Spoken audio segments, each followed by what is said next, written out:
hindsight is 2020. Of course, we all know that things always look clearer or look clearest when you're looking back in retrospect. But this fight being cancelled between Chris Eubank Jr. and Conor Benn may actually be a blessing in disguise. And of course, I think we're all in agreement that it was the right thing. The fight not going ahead yesterday was absolutely the right course of action. Because if you look at this picture here of Chris Eubank Jr., you can see it on screen. He's uploaded it to his Twitter, captioned "Workout done, time to put the pounds back on." And yes, Chris, I agree. It is indeed time to put the pounds back on because he looks like he's withering away here. And of course, at a distance, he looks strong, looks shredded, looks like he has the physique that many of us will aspire to have one day. But if you look closer, you just look at his face, his eyes slightly sunken in, cheekbones prominent where all the fat in his cheeks has just disappeared. You look at his midsection, which, yeah, looks chiseled and strong, but it's so lean to the point where it looks weak.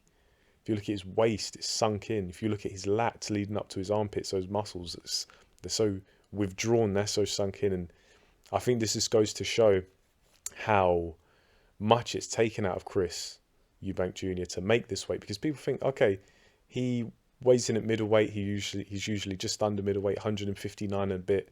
He's only had to weigh in 2 pounds under that for this fight. But when you look at Chris Eubank Jr. when he's weighing in at middleweight, he's got hardly any fat on him. He's already super lean then. Where's he going to lose that extra 2 pounds from? And that weight, if it's not coming from fat because he's got barely on him already, that's going to be water. That's going to be coming out the muscles. That's going to be all the fluids in his body that help to regulate it and protect it. Chris has spoken about the fluids surrounding the brain and the intraspinal fluids that they surround your nervous system and of course your brain and protect it. And so this is, it's not a good look. And I know some people, they really look up to physiques like this, but this isn't healthy. I'm telling you, people, this is not healthy at all. And like if you look at his chest as well, you can see right down to his sternum.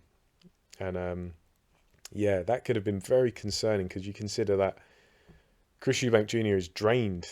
He's had to drain himself to get down to this weight, and then all the stuff has come out, all the revelations about this drug test that Conor Benn has failed, and could potentially have his testosterone levels turned up to 11. That could have been a recipe for disaster. And look, I have to provide some context and come clean. I still picked Chris Eubank Jr. to win this fight and win big should it go ahead.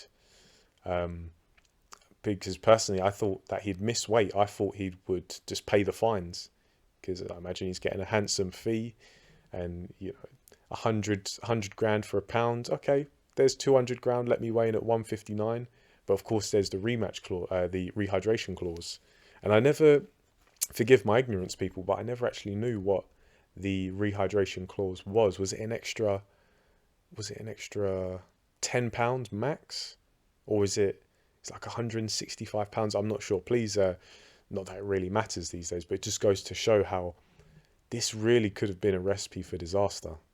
And the right course of action has, of course, been carried out reluctantly, which was obviously a bit of a scandal in its own right.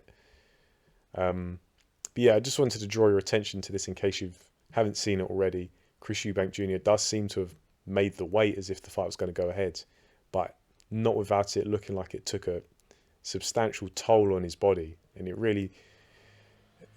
do have to ask the question, what would have been the result if the fight had gone ahead?